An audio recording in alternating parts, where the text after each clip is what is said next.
Ok les amis, alors aujourd'hui on va continuer notre installation de la Void Linux. Dans la première vidéo donc on a vu qu'on l'installait à partir et depuis une installation Arch Linux en installant le paquet depuis AUR XBPS qui est le gestionnaire de paquets pour la Void Linux. Donc aujourd'hui on va continuer l'installation Xorg. On va mettre un desktop, j'ai choisi XFCE, puisque c'est plutôt le desktop qu'ils utilisent. Ils ont une live image avec un desktop, c'est XFCE. Et le reste, c'est la base. Donc, après, certainement d'autres desktops installables, mais on va mettre XFCE pour une histoire de légèreté et de rapidité, de mise en place. Et on verra quelques lignes de commande avec XBPS et peut-être un outil qui utilise XBPS, un outil graphique. Donc on arrive donc sur notre VirtualBox.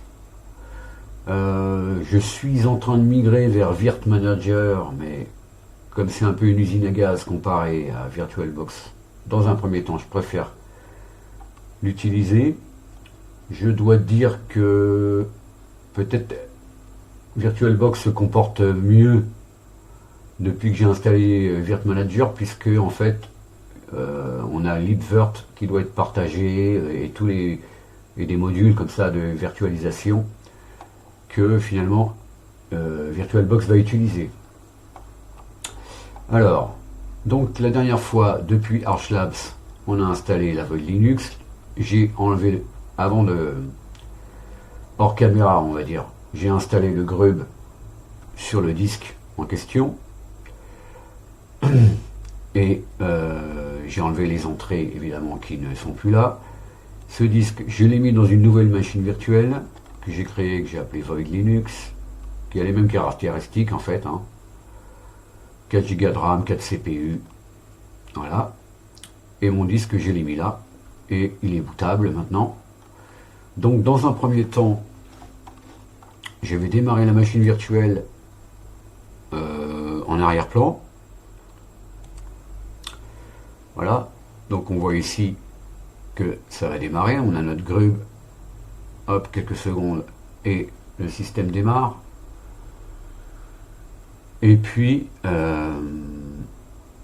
pourquoi je fais ça? C'est parce que, bon, la console c'est petit. Donc ce que je vais faire, on va aller là. Sur la machine virtuelle, j'ai activé la connexion en route dans SSH. Je sais, c'est pas bien, mais c'est pour les besoins de la vidéo, pour avoir une plus grande police et en fait sur le site internet de la Void, chercher des paquets ou utiliser le wiki.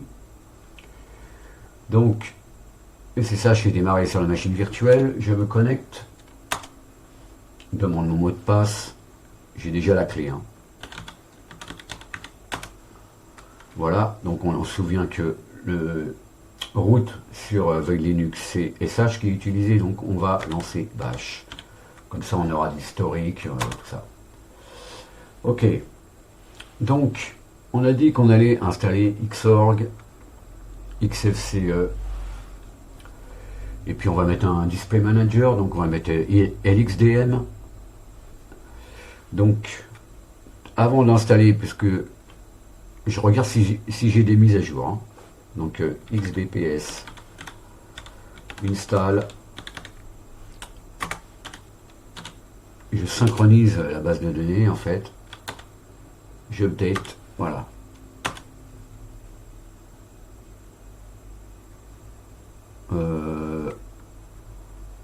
Voilà, donc on me dit que XBPS, il y a une mise à jour pour XBPS. Donc en fait, il faut que j'utilise XBPS install U XBPS. D'abord, voilà, je mets à jour le gestionnaire de paquet. Voilà. Ensuite, je relance ma commande pour savoir si j'ai des mises à jour. Oui, j'ai une mise à jour. Voilà. Donc là, ça c'est fait. Ok. Maintenant, je vais installer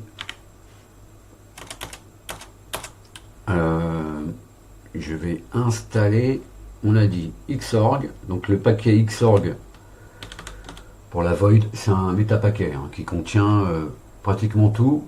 Il y a tous les drivers, il y a des fontes, il doit même y avoir Xterm, voilà, tous les outils de base. Voilà, sinon il y a un autre paquet qui s'appelle Xorg-minimal. Et après, si vous avez besoin des fontes et des machins, c'est à vous de les ajouter.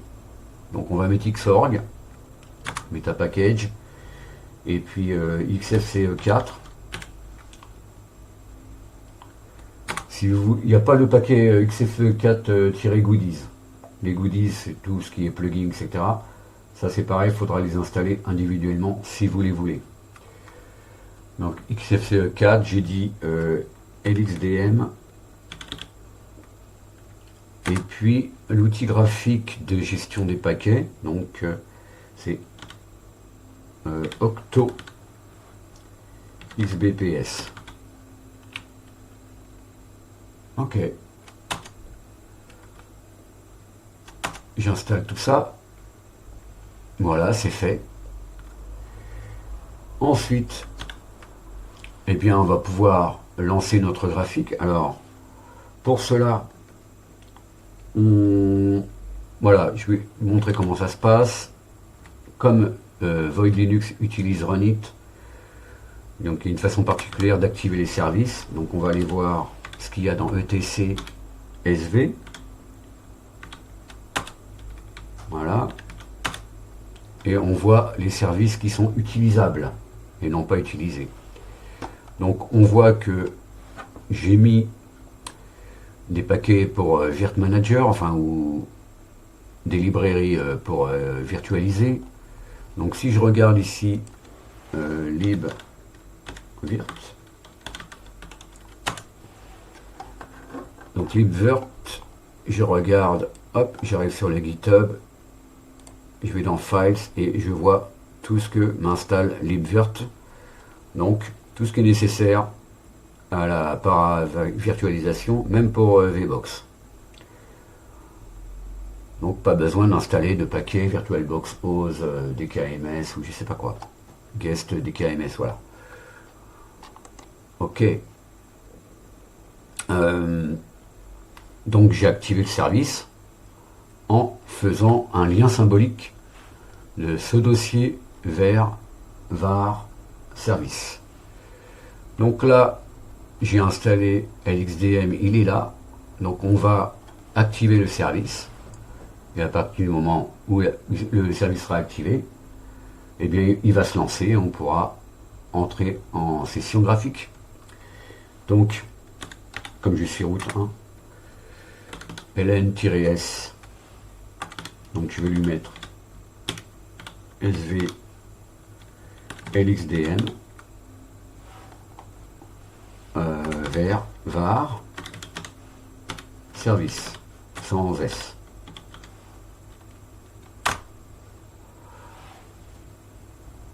Donc là, le service va se lancer.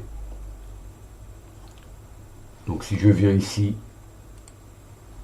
je vois effectivement que maintenant LXDM s'est lancé.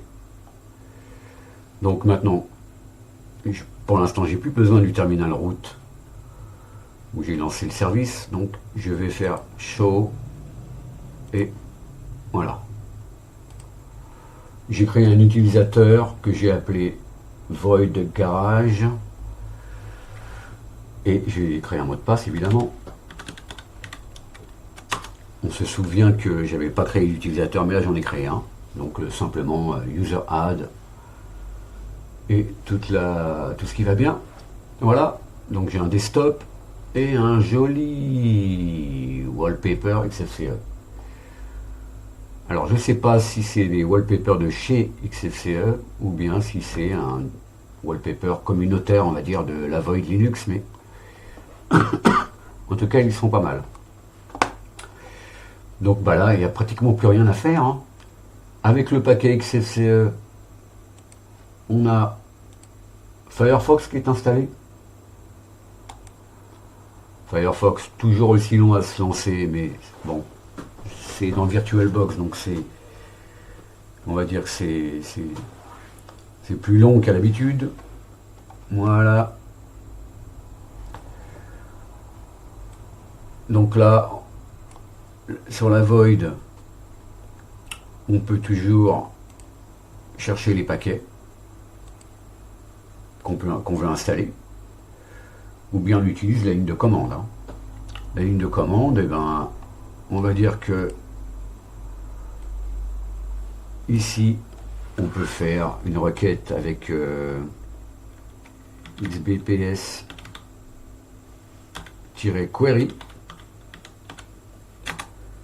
Donc je cherche quoi? Ben, je cherche à distance, donc remote. Et là, je peux chercher un paquet, par exemple. Bon, on va faire octo xbps. Et voilà, on a les informations. Il dépend de ces paquets-là. Et c'est requis, voilà. Ces paquets sont requis par ça. QTBS XBPS Front-End. Donc, je l'ai installé. On a vu tout de suite, on a vu que je l'ai installé. Donc pour cela, eh bien, on va dans Système et on a XBPS, Auto XBPS. S'il veut bien se lancer, voilà. J'avais installé Qt5CL et choisi un thème sombre. Comme ça reste dans le... Il n'est pas comme ça d'origine, hein, sinon il est blanc. Donc le fichier qui permet ça, il est dans config.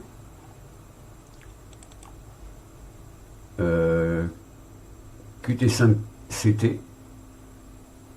Ici, on a notre fichier de configuration.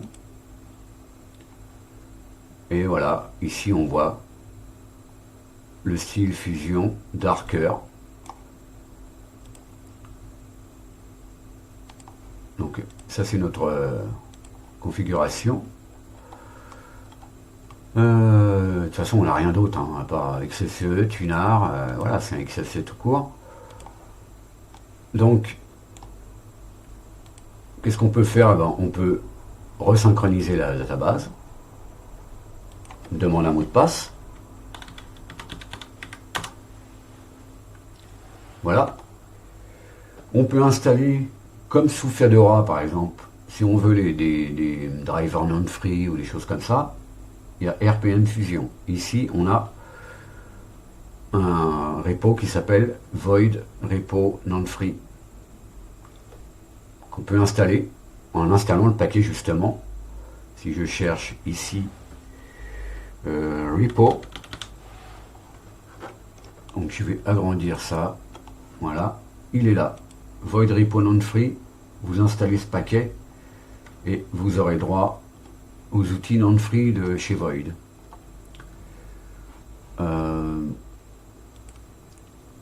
Après, je ne sais pas trop ce qu'il contient, certainement des codecs, des firmware, des drivers, voilà.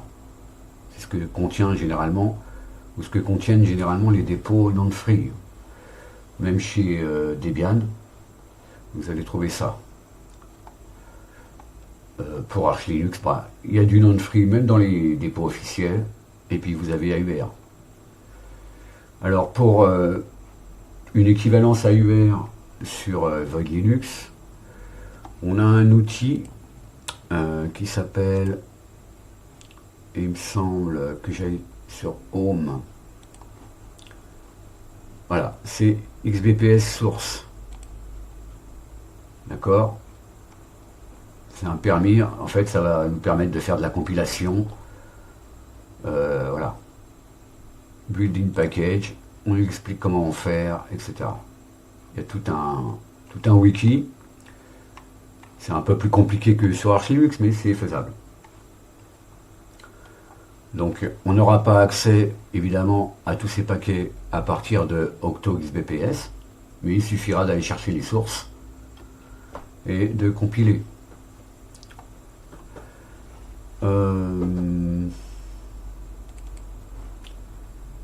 Bon, bah, c'est tout. En fait, voilà, si je veux, mettons, euh, installer, qu'est-ce qu'il est là, Sol?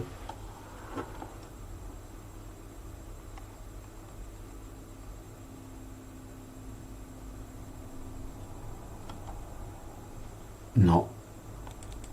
Ah, si je cherche solitaire.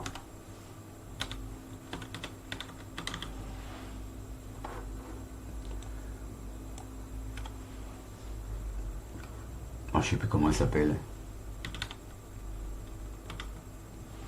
Voilà, c'est Acelot. Aceriot, voilà. Je fais installer. Et je fais appliquer. On peut lancer dans le terminal ou dans. Voilà. Si je fais run dans le terminal, demande nous le passe. Comme ça, j'ai une sortie, hein, c'est ce qui m'intéresse. J'installe.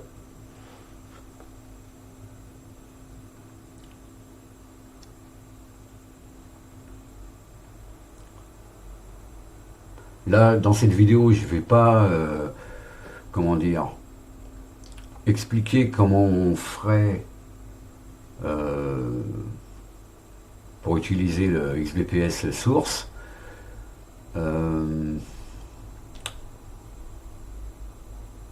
Ça prendrait trop de temps, il faut que je potasse la question, mais peut-être que j'en parlerai, puisque bon, ça peut faire l'objet d'une autre vidéo.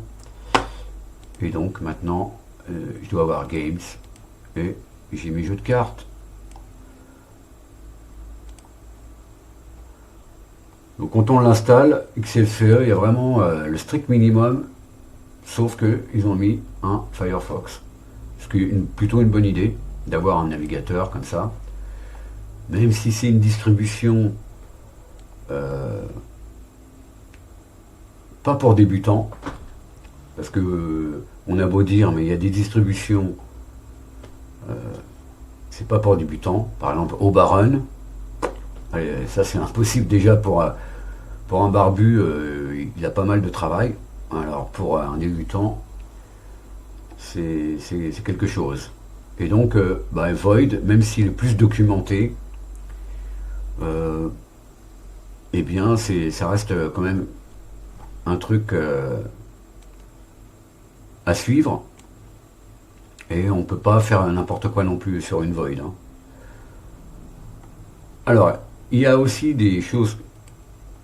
Qu'est-ce que je vais relancer un terminal? Lui, je vais le quitter. Voilà.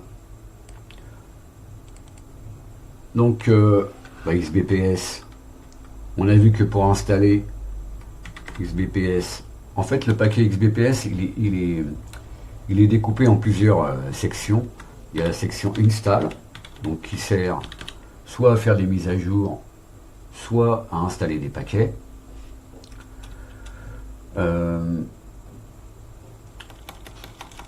Aussi, on a Remove pour supprimer des paquets ou même des paquets orphelins. Donc après, il y a d'autres options ici. On a XBPS Query, on a fait pour faire des recherches soit sur des paquets déjà installés, soit sur des paquets sur les dépôts, on va dire à distance. Mais il y en a toute une tripotée, hein. Qu'est-ce que je fais si je vais un man XBPS No entry for man, voilà. En fait, il n'existe pas parce que le paquet est. Par contre, si je fais man XBPS remove par exemple, voilà, là j'ai une entrée.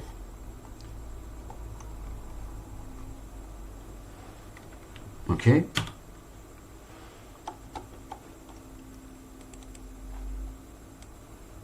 Donc en fait, il suffit d'aller sur le site de la Void et on va dans XBPS. On doit avoir. Je me demande si c'est là, en fait.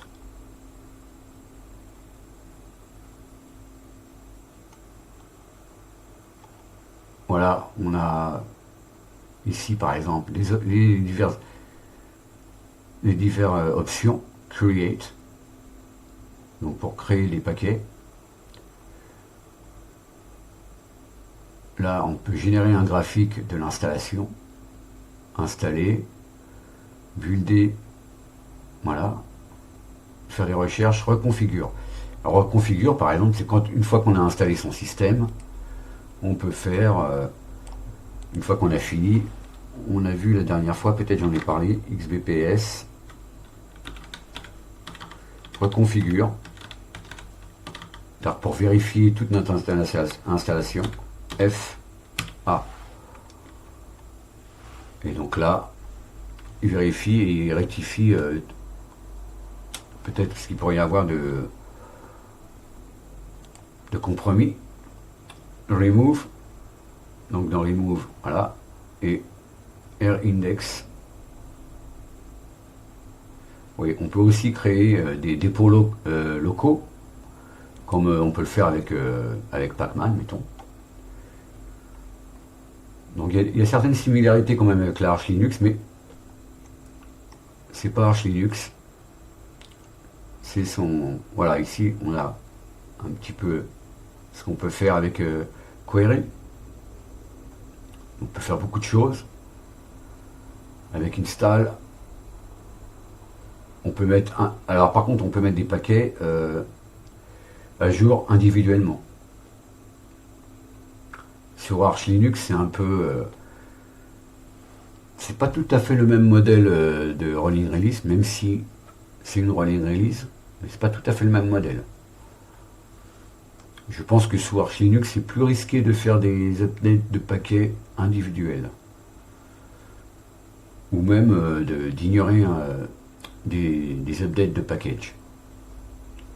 Ou alors, il faut bien se renseigner que le paquet en question n'entraîne pas d'autres dépendances qui pourraient casser d'autres paquets. Moi, par exemple, j'ai décidé de ne plus mettre à jour Rofi depuis pas mal de temps. Je n'ai pas de problème, puisque Rofi n'est pas une dépendance de paquets officiels de Arch Linux.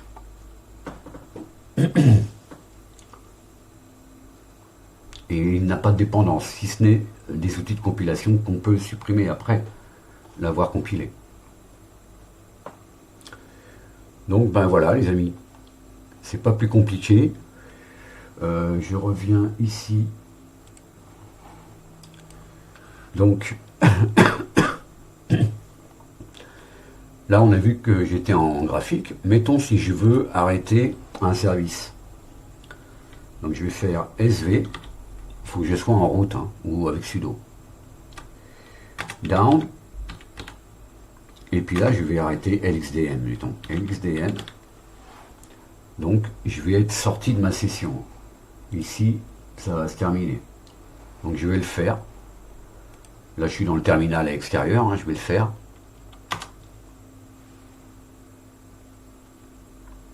Hop, ça y est. LXDM a été terminé et j'ai été sorti finalement de ma session. Donc ce que je peux faire, ok, je vais faire, je vais me loguer en route.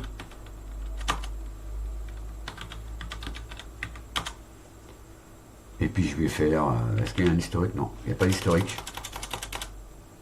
Je vais faire shutdown. Alt, maintenant.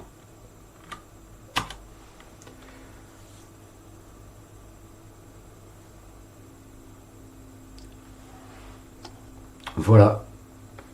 Donc une petite présentation de la Void Linux installée.